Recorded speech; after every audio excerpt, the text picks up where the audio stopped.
Sabi ko, para hindi na ako. Sabi kasi nila, para daw hindi na ulahan. So, uwi kami nung po. 3 days pa lang ako umiinom. Lumaki ang baby ko. Lumaki. Nahinog yung bukol ko. So, hindi ko po hinintay na sumabog. Pumunta ako sa doktor. Tinanggal niya. Pero tinanong niya ako, anong ininom mo?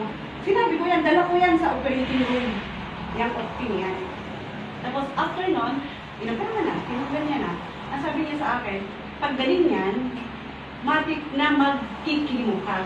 Kasi cancerous ang bukol mo. Pag cancerous, kahit natanggal na yan, uulit yan. Hahanap yan ang bubukulan nila.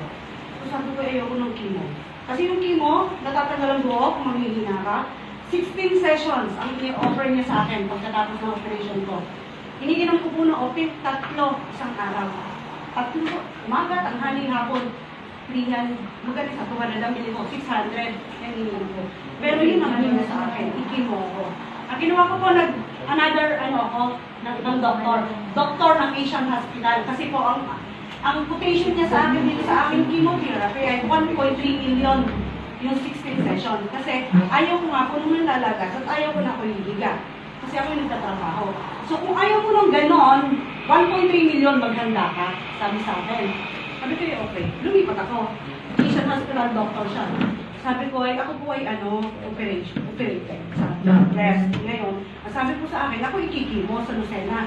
Paano ko po ba ma-avoid yung chemo na yun? Sabi ko, sabi na papasok kita dito sa i-check ko yung cancer cells mo. Kung ilang chemo ang kailangan mo, sabi sa akin. Pero bago ako pumunta doon, bumibili ako dito, labing-labing dalawa. Diyan, labing dalawa, ganun lang. Kung pagkakabili ko tayo, resibo, iyon mo lang. Yun lang ang aking ginagawa. Kasi sabi ng doktor ko na surgeon, ipagpatuloy yung aking ininom. Pinasok niya ako sa machine para alamin kung ilang session ang dapat sa akin. Pagpasok niya sa akin, wala. Pinasok mo ulit ako, sabi niya sa akin, walang dapat kikimo sa'yo. Kasi negative ka. Tanggal na ang cancer mo, sabi niya ganun, wala. Sabi ko, wala po, ba't po doon na ganun? Sinabi lang niya, kasi sila nagtanggal ng bukol mo. Sabi niya, ngayon, ako ikikimo ko sa'yo, wala kang cancer, sir. Sabi niya sa akin, dali ka. Anong iniinom mo? Kasi pinakita ko sa kanya yung nasa internet na yan. Ito, hindi ko pa narinig yan. Sabi niya gano'n, yung doktora niya, sa Asian Hospital siya, RGT. Hindi ko pa narinig yan. Sabi niya gano'n. Nung pinakita ko na gano'n, tapos binasa niya. Ang sabi niya ay, kasi sobrang ganda ng organ mo. Nagulat ako na, operado ka sa breast, pero wala akong nakita sa loob ng organ mo. Sobrang linis. Alam mo yung organ mo? Nawala sa edad mo? Sabi ko, ha? Parang bata ang organ mo. Ang bato mo, ang kidney mo, ang brain mo, lahat ayos. Ipagpatuloy mo yan. At ito sasabihin ko sa'yo, kasi hindi ako natuloy sa akin mo, wala akong biniyaran. Pero binigyan niya ako supplement din. Itulong ko daw. Ang sabi niya sa akin, balikan mo ako at dalhan mo ako niyan. Wow. Doktor ng isan. Ha? Kasi wala may paliwanag yan. Hindi po ako nagninegosyo niyan. Hindi po ako nagbebenta. Ako po'y gumagamit. Basta balikan mo ako at dalhan mo ako niyan. So that time, dinala ko ito si Jane. Doon sa clinic ng doktora. Ayun sila nag-usap ngayon. At ngayon ay tinawagan na naman ako at pupunta na siya sa head office. Mismo, ang doktora. Ay, grabe.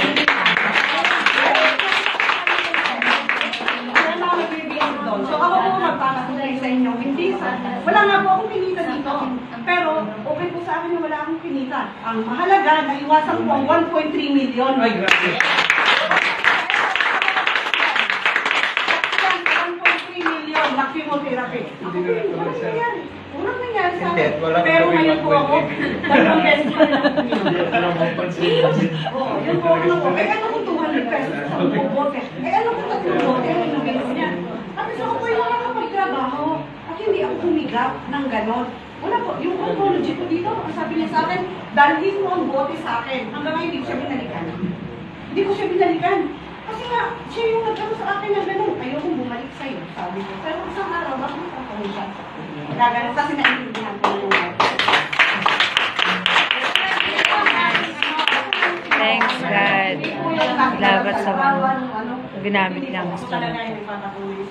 Hindi dahil sa gusto kong kumita, ang pinakamahalaga ko, health talaga. Yes!